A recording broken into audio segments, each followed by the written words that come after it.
اور آپ کا دلدل شہید ہو گیا۔ آپ کے ساتھیوں نے اس کی نیش کو دفن کیا اور اس دلدل کے مقام مدفن کا سوائے ان بزرگوں کے کسی کو پتہ نہیں، مگر دلدل نے جہاں سے جس سے لگائی تھی وہاں اس کی نال کا نقش آج تک موجود ہے۔ اس ساری صورتحال کو دیکھ کر بابا حاجی ملنگ رحمت اللہ علیہ نے خدا سے دعا مانگی کہ اے ذات باری تعالیٰ میرے مشکلوں کو حل کر، بندہ ناچیز تیری آزمائش کے قابل نہیں، تیری ذات کا ادنا کرشمہ بھی میری مشکلوں کو حل کر سکتا ہے۔ تھوڑی دیر بعد ہی ہواؤں میں تیزی پیدا ہونے لگی، درخت گرنے لگے، بادل گرجنے لگے اور بجلی کڑکنے کی آواز سے وہاں کے باشندے کانپ اٹھے۔ اسی وقت بابا حاجی ملنگ نے پرزور آواز میں نعرہ تکبیر بلند کیا۔ تیسرے نعرے پر 3 حصہ پہاڑ زمین میں دھس گیا۔ ان واقعات کو دیکھ کر وہاں کے جاہل لوگ آپ کی آمد کو مصیبت و پریشانی کا باعث سمجھ لے اور آپ پر پتھر برسانا شروع کر دیا اور طرح طرح کی اذیتیں دینے لگے۔ تب آپ کو اپنی بشارت پر یقین ہو گیا۔ دنیا کی مذہبی تواریخ میں اس بات کا ثبوت ملتا ہے کہ جب بھی اس علاقے پر خدا کے احکامات سے غفلت برتی گئی، وہاں اللہ نے اس کی رشد و ہدایت کے لیے پیغمبر پیدا کیے جنہوں نے دنیا میں نیکی اور سچائی سبق دیا۔ اس راہ میں انہیں شر پسندوں بد عقیدوں سے مقابلہ بھی کرنا پڑا۔ ایسے شر پسند ہر ملک اور ہر قوم میں موجود رہے۔ مثلاً حضرت ابراہیم کے دور میں نمرود، حضرت موسیٰ علیہ السلام کے دور میں فرعون، لیکن ہر دور میں ہمیشہ شر کے مقابلے میں خیر کو ہی فتح اور نصرت حاصل ہوئی۔ اسلامی نقطہ نظر سے پیغمبروں کا سلسلہ ختم ہو چکا ہے اور حضرت محمد مصطفیٰ صلی اللہ تعالیٰ علیہ وآلہ وسلم پر نبوت ختم ہو چکی ہے، لیکن ان کی تعلیم کو صحیح طور پر برقرار رکھنے اور اس پر لوگوں کو راغب کرنے کی اب بھی ضرورت ہے۔ بلا شبہ اس تعلیم کو سمجھانے اور اس کا صحیح مقصد پیش کرنے حضرت حاجی ملنگ بابا نے پوری زندگی کوشش فرمائی۔ آپ حضرت حاجی ملنگ بابا رحمت اللہ علیہ کی تعلیم صرف مسلمانوں کے لیے نہیں بلکہ سبھی مذہب کے افراد کے لیے تھی۔ آپ نے اس معاملے میں امتیازی نگاہ سے کام نہیں لیا اور نہ ہی دوسرے مذہب کی تعلیم کی تکذیب کی، بلکہ مذہبی تفریقات سے بلند ہو کر ہر ایک کو سچائی، ایمانداری و محبت اور ہمدردی اور اخلاق کا سبق دیا۔ یہی وجہ ہے کہ آج ان کے عقیدت مندوں میں سبھی مذہب کے باشندے شامل ہیں، چاہے ہندو ہو، مسلم ہو، سکھ ہو، عیسائی ہو۔ بابا حاجی ملنگ رحمت اللہ علیہ کو ہر کوئی مانتا ہے۔ آپ ان مصائب و تکلیف کے خندہ پیشانی سے برداشت کرتے۔ اس صورتحال کو دیکھ کر وہاں کے لوگوں پر آپ کی تعلیم کا اثر ہونے لگا تھا اور کچھ لوگ حلقۂ بگوش اسلام بھی قبول کر چکے تھے۔ یہ خبریں وہاں کے راجہ نل کو بھی پہنچنے لگی۔ وہاں پر راجہ نل کا ہی شاسن تھا۔ اس نے اپنی جادوگری کے جربوں کا استعمال کیا، لیکن کوئی بھی جربہ کامیاب نہ ہو سکا۔ اس کی سب سے بڑی شکست تھی۔ اب اس کو اپنا وقار خطرے میں نظر آنے لگا۔ اس نے اپنے چند حواریوں کو طلب کر کے صورتحال پر غور کیا اور مشورہ کیا، لیکن کوئی ترکیب سمجھ میں نہ آئی۔ جب کچھ سمجھ میں نہ آیا تو راجہ کو ایک ترکیب سوجی جس کو سب باشندوں نے بھی پسند کیا۔ اس تجویز پر سب حواریوں اور خود راجہ کو اپنی کامیابی کا یقین ہو گیا۔ وہ سب خوش نظر آنے لگے۔ چنانچہ راجہ نے جو پلان بنایا تھا اب اس کو عمل جامہ پہنانا تھا، اس لیے باہم تجویز ہونے لگی۔ روایت میں آتا ہے کہ راجہ نل کی لڑکی بے حد حسین اور خوبصورت تھی، جس کی دل فریبی اور دلکشی کے چرچے اس پورے خطے میں عام تھے، اور اس کے اندر وہ ٹیکٹ بھی تھا، وہ ادائیں بھی تھی کہ وہ کسی بھی مرد کو اپنی طرف متوجہ کر لیا کرتی تھی۔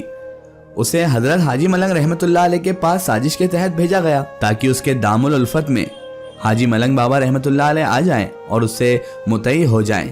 لیکن وہ لوگ یہ نہیں جانتے تھے کہ جس نے اللہ تبارک و تعالیٰ کے حسن و جمال کو پسند کیا ہو، جس نے اللہ تبارک و تعالیٰ کو پسند کر لیا ہو، جس نے اللہ اس کے رسول سے محبت کر لی ہو، اس کے آگے دنیا کا حسن کوئی معنی نہیں رکھتا۔ حسن خدا داد پر نازا وہ لڑکی، راجہ نل کی لڑکی، جب حضرت حاجی ملنگ بابا رحمت اللہ علیہ کی خدمت میں حاضر ہوئی تب اس نے آپ کو دیکھا تو اس پر ایک عجیب کیفیت طاری ہو گئی۔ وہ آئی تھی حضرت حاجی بابا ملنگ رحمت اللہ علیہ کو اپنا حسن دکھانے، لیکن سرکار کا چہرہ مبارک دیکھ کر اس پر ہی کیفیت طاری ہو گئی۔ آپ نے اس کے ساتھ بہت ہی اچھا سلوک کیا اور بہت ہی اچھے اخلاق سے پیش آئے اور بیٹی کے نام سے اسے پکارا۔ آپ کی تعلیم کا اس پر بے حد اثر ہوا اور وہ مشرف با اسلام ہونے کی درخواست کرنے لگی، تو آپ نے اس کی درخواست کو قبول کر لیا اور اسے اسلام میں داخل کر لیا اور اس کا نام فاطمہ رکھا۔ راجہ نے اپنے حواریوں کو رخصت کیا اور غور کرنے لگا کہ اب کیا طریقہ اختیار کیا جائے۔ اس کی بیوی نے کہا کہ اب سوائے اس کے کوئی صورت نہیں کہ ہم اس بزرگ کی خدمت میں جائیں اور اپنی خطاؤں کی معافی مانگے. یوں بھی لوگوں میں اب ہماری عزت نہیں رہی ہے راجا، اور اپنی لڑکی بھی کھو بیٹھے ہیں ہم. اور اس طرح وہ راجا اور اس کی بیوی جب آپ حضرت حاجی ملنگ بابا رحمت اللہ علیہ سے معافی کے خواستگار ہوئے تو اس سے قبل آپ کی رحم دلی طبیعت انہیں معاف کرتی. فاطمہ یعنی راجا کی ہی بیٹی نے ایک شرط پیش کی کہ آپ نے جواب دیا کہ کسی کو بغیر اس کی رضامندی کے اسلام قبول کرنے پر مجبور کرنا اسلامی اصول کے خلاف ہے. راجا تو اسلام لانے کے لیے تیار تھا، لیکن اس کی بیوی اپنی لڑکے کے یہ کہنے سے آگ بگولا ہو گئی اور مارے غصے کے اپنی لڑکی کو تھپڑ مارنے کے لیے ہاتھ اٹھایا ہی تھا کہ اس سے قبل وہ اپنے ارادے میں کامیاب ہو جاتی کہ آپ حضرت حاجی بابا ملنگ رحمت اللہ علیہ کے غضب کا نشانہ بن گئی اور اللہ تبارک و تعالیٰ کے حکم سے وہیں پر پتھر کی شکل میں تبدیل ہو گئی. اللہ اکبر. راجا اپنی بیوی کو پتھر کی شکل میں تبدیل ہوتا دیکھ خوفناک اور حیرت کے ملے جلے انداز میں بابا حاجی ملنگ رحمت اللہ علیہ کے قدموں میں گر گیا. آپ بابا حاجی ملنگ رحمت اللہ علیہ کی اس کرامت کو دیکھ کر بہت سے لوگ حلقۂ بغوش اسلام ہو گئے. اس وقت راجا بھی آپ کے عقیدت مندوں میں شامل ہو گیا، لیکن کبھی کبھی اس کے گوشۂ دل میں گزشتہ حکومت اور جاہو جلال کی خواہش کروٹیں لینے لگی. آخر ایک دن اس کی ذہنیت دوبارہ بدلنے لگی اور وہ سرکشی پر آمادہ ہو گیا. تب حاجی ملنگ بابا رحمت اللہ علیہ نے خدا سے دعا کی کہ خدا اب تو اس کو اس کی سرکشی کا انجام دے. اور پھر وہ راجا بھی پتھر کی شکل میں تبدیل ہو گیا اور ساتھ ہی اپنی آنے والی نسلوں کو اس سرکشی کا انجام بتانے کے لیے لوگوں میں نصیحت کی کہ جس آدمی کا 7 پتھروں میں ایک پتھر بھی اس کو لگے گا وہ شخص بارگاہ خداوندی سے من کی مراد پا لے گا. اسی طرح ناظرین کرام ایک اور واقعہ بیان کیا جاتا ہے کہ ایک برہمن جس کو مریٹھوں کے دور حکومت میں راجا کا خطاب دیا گیا تھا وہ اس علاقے کا صوبے دار تھا جو کہ نہایت ظالم اور سنگ دل تھا. معمولی خطاؤں پر سنگین سزائیں تجویز کرتا تھا. اس نے ایک بڑی جیل بنوائی تھی جو قلعہ نلگڑھ کے نام سے مشہور تھی. بابا حاجی ملنگ رحمت اللہ علیہ کی کشف و کرامت سے متاثر ہو کر کے اس نے اپنے گناہوں سے توبہ کر لی اور آپ کے دوسرے خدمت گزاروں سے بھی بازی لے گیا. اور آج کے دور میں جب درگاہ شریف پہ جو موجودہ مجاور گوپال ہیں اسی راجا کی نسل سے بتائے جاتے ہیں. عرس کے موقع پر ان کی خدمات کو فراموش نہیں کیا جا سکتا. اس کے علاوہ ناظرین محترم بہت مشہور ہے کہ سرکار حاجی ملنگ رحمت اللہ علیہ کے یہاں شیر سلامی دینے آتا تھا اور آج بھی آتا ہے.